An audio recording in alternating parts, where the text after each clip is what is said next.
is Jacob. Thank you for joining me. This is Hunt Detail, and welcome to middle of October. Congratulations. I hope your season is going well. I just got back from South Dakota chasing mule deer for roughly 6.5 days. Had a great adventure, a great time. It was a grind.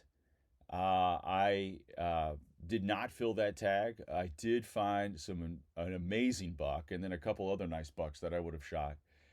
It's bow hunting. It's just the way it goes. And especially you go to a new state, you hunt a new species, there's going to be a learning curve, and you only have 6.5 days to get it done. It is what it is. But I have no regrets. And I'm going to talk about some things that I did to sort of maximize my experience and increase my odds by some percentage. And hopefully they'll be helpful for you as you do your own out-of-state hunts. So this is a new feed for the Hunt Detail, and I appreciate you, those of you that have come over. I was on Sportsman's Empire for about 2 years. I love the network and I love everybody involved, but I just wanted to come back to having control over my content and the analytics that accompany it. I wasn't getting that at Sportsman's Empire, and so no hard feelings, just needed to make a change. And so here I am, and thank you for coming over. In November, I was going to do this for October, but we're going to do it in November. We're going to be doing a giveaway of some Redmond Life Wasatch steak seasoning. And the way I do giveaways is pretty much everybody gets something. So it'll be the 4 or 5 weeks, every week of November. You'll get whoever gets drawn will get a steak, that Wasatch steak seasoning for their backstraps of whatever they've killed so far or whatever they're going to kill. So just put that. Just wanted to remind you or touch base with you all on that. So keep an eye out in November for those updates from the podcast and how to enter into that drawing. And again, pretty much everybody wins something. So that's the way I do giveaways. If you use the word detail at redmond.life.com, you can save 15% on your order of Relight, which is the electrolyte mix, no sugar. I love the pina colada. They have the mango that's delicious. They have several other flavors. They even have a chocolate. They have the real salt. They also have the seasonings. And Redmond Life actually makes Trophy Rock, and they make those Trophy Rock products. And I should have a discount code soon for the Trophy Rock product line. So stay tuned for that. Now, use the code DETAIL at Raw Rev. Raw Rev has protein bars. They're great for you get into your stand setup or whatever in the morning. Maybe you're glassing and you're like, oh, I'm starting to get hungry. 13 grams of protein, 2 grams of sugar. It's not a bunch of junk. They're really good stuff. They're peanut butter based. They have a brownie.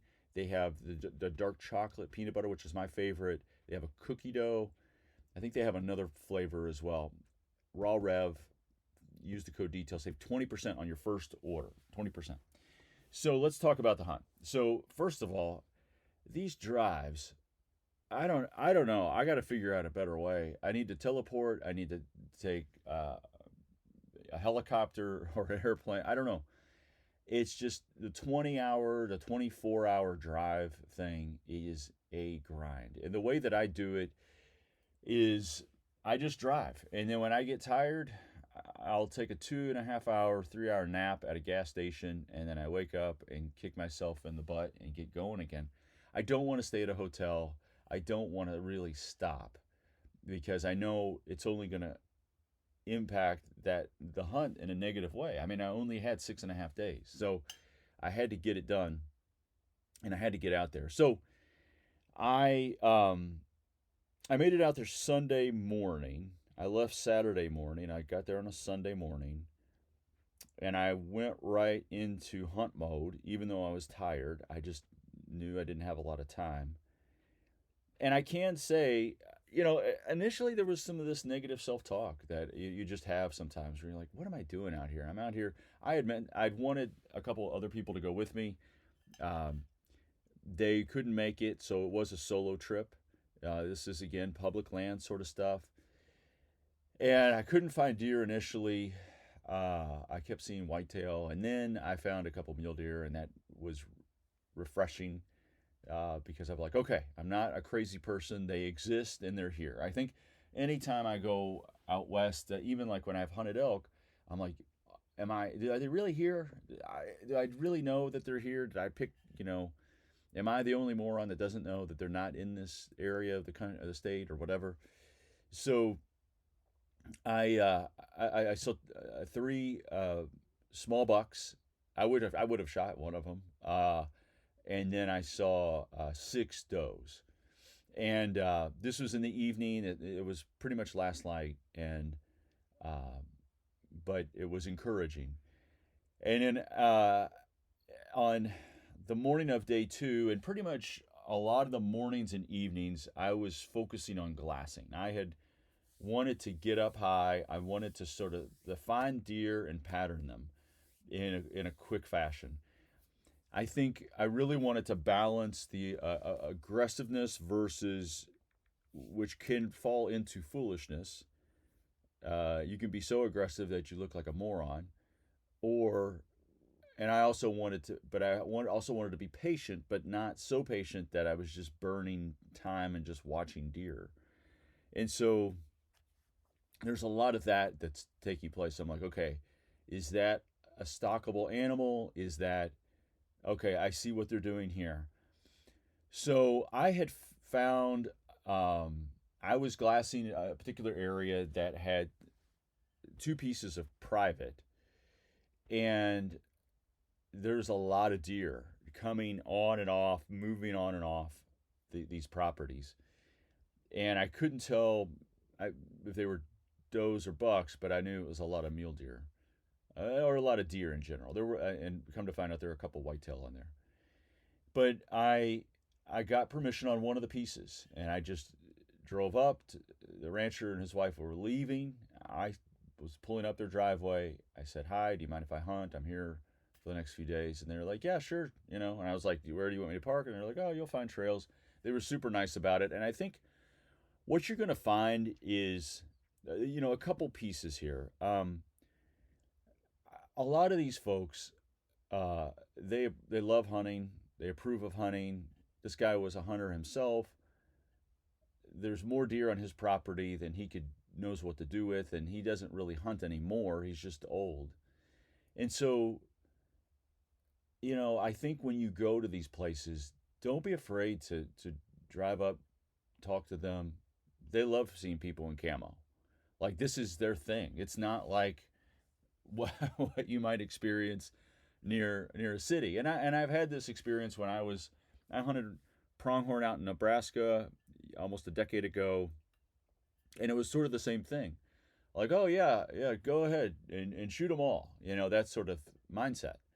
And so I just want to encourage you, when you go out to these places, don't be afraid to go out and talk to people and shake hands and say, hey, I was talking to a guy at a gas station, and he was really, this was after I think this was almost my last day, but I could tell that I could have talked to him for an hour, and he probably would have given me 5 names of people that would have given me permission to hunt their property. And so I think if you have those type of hunts, especially in a western state, like, and I don't know if you can, I think South Dakota is a western state, so it's,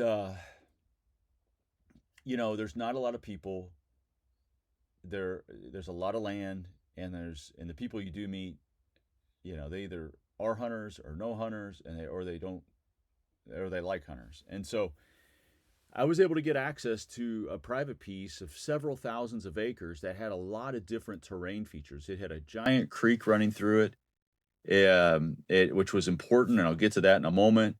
It did have some bluff country, which is also important. I'll get to that. And it was like a giant playground. And I'm not going to go through each day by day, but I can tell you at certain days I would jet out from that piece of private to some local, some nearby public, to see if I could find opportunities for other groups of bucks or whatever. And I got to tell you, I could not imagine having hunted up there without having that private. I think on a public piece, it's it's so open. When it does get pressured, those deer just move off just a little bit, and they're on another piece of private, or they're 3 miles away. And so it's just different than, say, hunting public whitetail here in the east.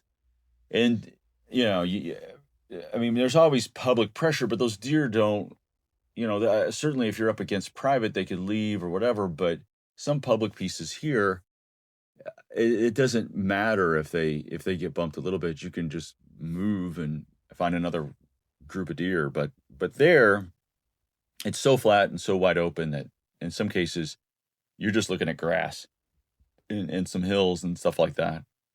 But I got access to this private piece. What I focused on initially was to glass.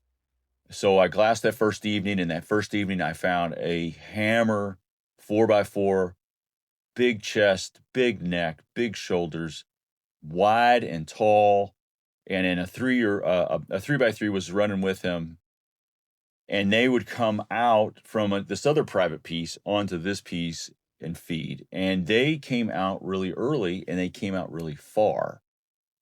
And the bad news is that there were a ton of other does in the area, and I was concerned about trying to stalk them that evening. And it was my first evening. I was like, you know what? I'm going to play my cards right. I had found a spot in a group of pines that allowed me to move along a field edge very quickly. And it allowed me to observe everything from the ground, but also move and not be seen or heard. And I had hoped that, I mean, there were some deer that would come to that field, not bucks that evening, but I had hoped that those bucks would filter my way. They never did, but it was encouraging and exciting. So the next morning, I believe, I did some glassing from sort of a different location, to watch to see if those bucks were out or still out. I didn't see them that morning, but I think I had picked a poor location upon further review to do that glassing. And this is how it goes. I mean, I'm already into like day 3 of a 6.5 day hunt, and I'm like, okay, I found target bucks. I found target animals. There's tons of does here. I did have opportunities there was a small buck, a 1.5 year old buck that I could have shot, I think on maybe day 3. And I just like, no, I found these bucks. This is what really interests me. I mean, these guys look like a bunch of linebackers, these 2 mule deer. And they, this 1.5 year old looks like, a Great Dane or something.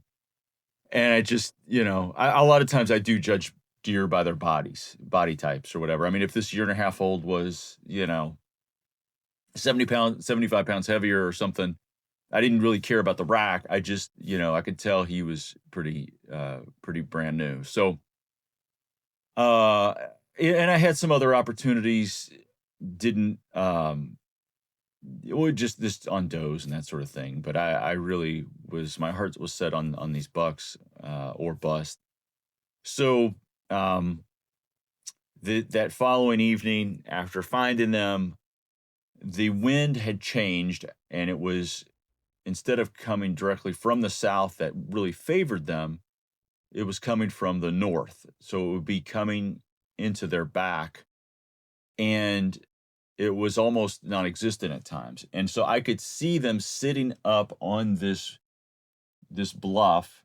And then there was another newer buck that showed up also on a different bluff. And they literally sat there and waited until the sun had set completely before they did anything. And so, good on them, very smart, because they didn't have the advantage and they weren't going to do anything. So the next morning, I think is the day I get really close to the 3x3. He beds down on the side of the property that morning. I got probably within 100 to 90 yards. I needed to get 20 more yards. The sun was coming up. I knew they weren't going to stay in that bed long. I also was semi-exposed. They were on the edge of a creek. I was opposite of the creek, and I had made sure that I had some brush in between us. But there's so many does that were, I mean, I think there were probably 4 or 5 does with him, and so many eyeballs, and they were in between me and him. I thought, my best play is to back out of here and loop around and come up on a bluff over top of them where I actually have a real shot at him. It was risky because, you think maybe sometimes you don't know what could happen. But I just thought, if I sit here and watch him, what's going to happen? He's going to stand up and he's going to go hop the fence to go to that other property, which is what they've been doing. And there was no chance of him standing up and sort of browsing towards me, that sort of thing. And so I had to make an executive decision. I pulled straight back out down the creek. I'm pretty confident they had no idea I was there. I looped up around probably, I don't know, maybe I went down a mile or so and looped up.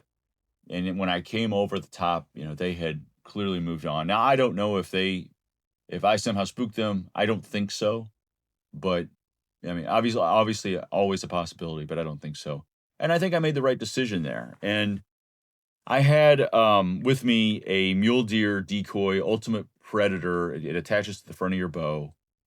And what I found was that it worked a little bit, but not as well as I needed it to. I had actually I would practice stalking deer during the day, in between the morning and the evening, because this is when these bucks would come on this property, and I needed one of them to make a mistake. I needed one of them to come out a little bit further, or to bed down, or to move into my direction, and it just didn't happen. And what I would do, though, is practice stalking these creek systems and trying to get close to these does and these smaller bucks that were in the creek. And I really thought that the decoy thing would work well. It didn't. It really didn't. It was, there were a group of does seen in a field. I was at 400, 500 yards, and I started working towards them. They were feeding. I got to maybe 140 yards, and then they were like, nah, I don't think so. And so I think in some cases it can help cover movement. Like if you're covering ground, say running these creek systems, that sort of thing, and you have it in front of you and it looks like, another deer has just, the bedded deer sees for a split second, the ears of your decoy or something like that, and it maybe helps them feel more comfortable. I know that when I was stalking that buck in the creek bed, I did that. That exact scenario actually happened, now that I think of it. There was a couple of does bedded in the creek a little closer than where he was. They stood up. They were on high alert. I had dropped down below some terrain as soon as they saw me with the decoy. They might have bounded off, but they didn't scare the rest of the deer. And so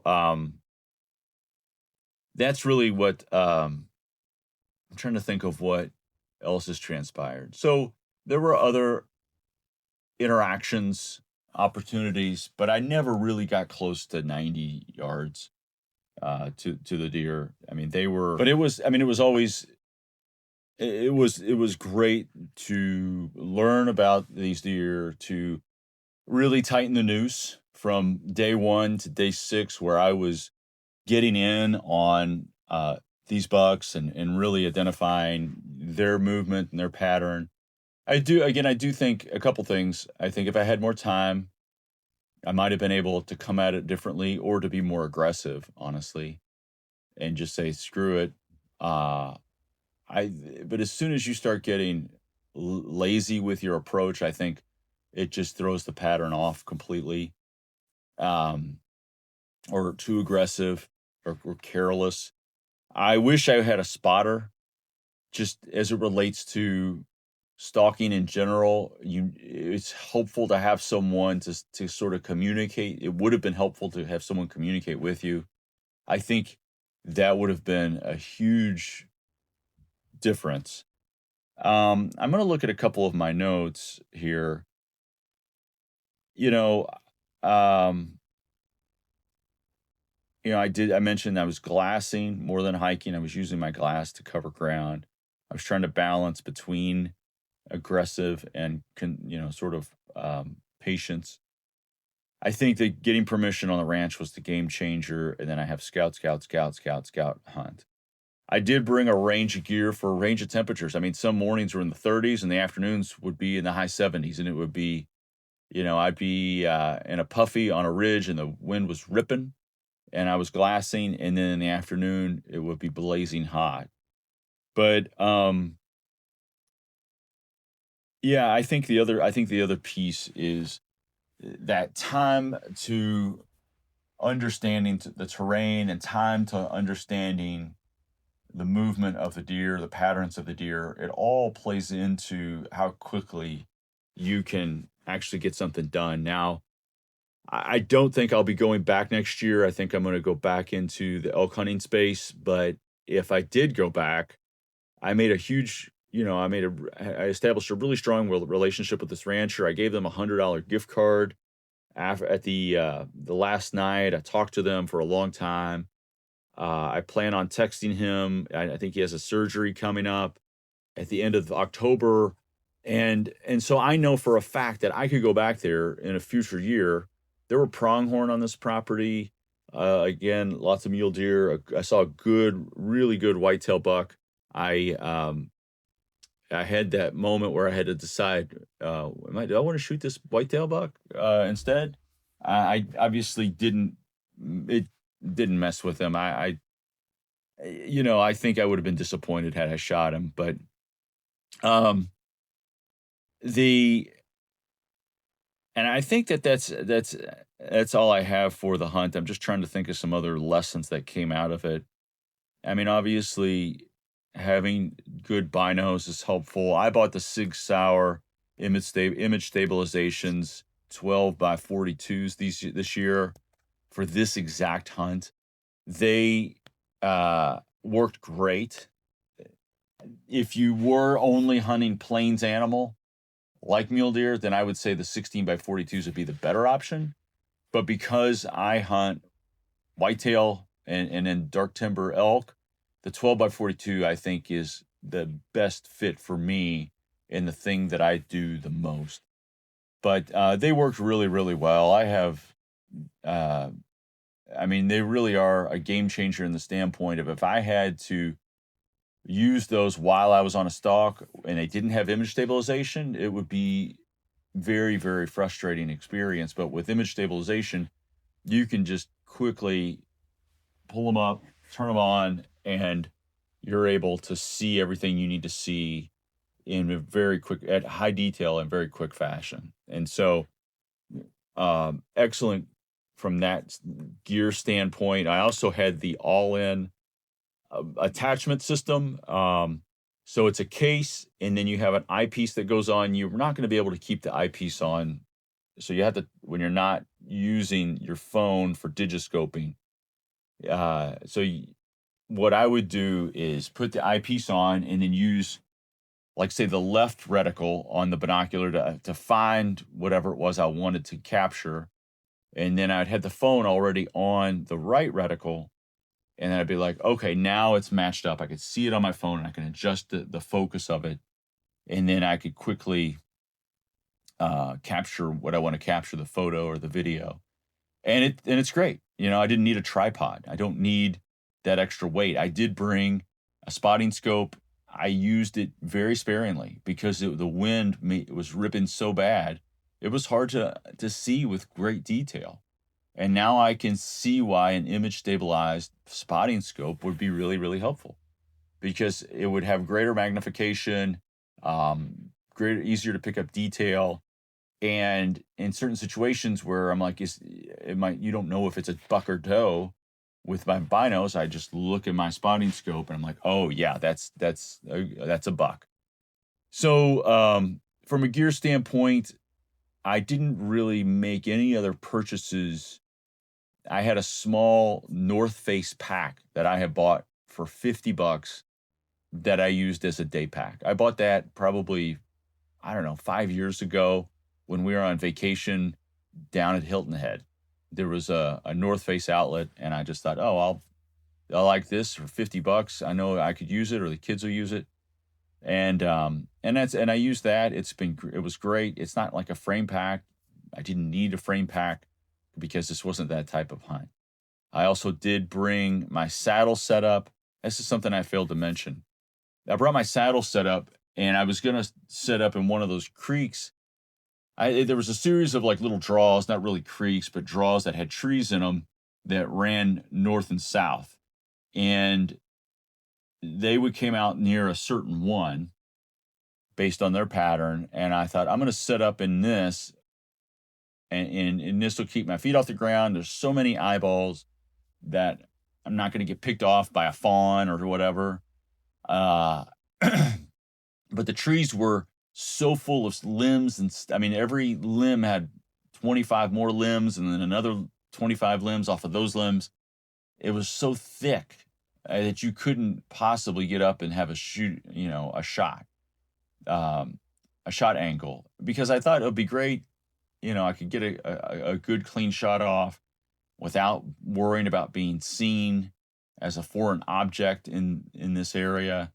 And then if I needed to be mobile, I could obviously just drop down and run or crawl based on their movement. But that did not happen. I brought it, and it just didn't work because these trees, even though they were big enough, they were a different type of tree that had millions of branches. So, but other than that, I think everything, I didn't need a lot of specialized gear other than just having good binos and at times the spotting scope. But really appreciate your all's time. If you have questions, fire away. Find me on Instagram at Hunt Detail. Shoot me questions, or if you have your own experiences you want to share, again, message me on Instagram, and I'll get back with you. Appreciate your support. Have a great week, and we'll talk again next week.